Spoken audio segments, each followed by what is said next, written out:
આ શ્રીપુરમ લક્ષ્મી નારાયણનું મંદિર, વિષ્ણુ લક્ષ્મી નારાયણનું મંદિર બતાવી રહ્યો છું.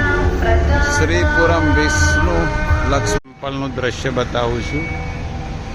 નારાયણી ટેમ્પલની અંદર શ્રીપુરમ જવાનું દ્રશ્ય, શ્રીપુરમ મંદિરમાં જવાનું દ્રશ્ય હું તમને બતાવું છું.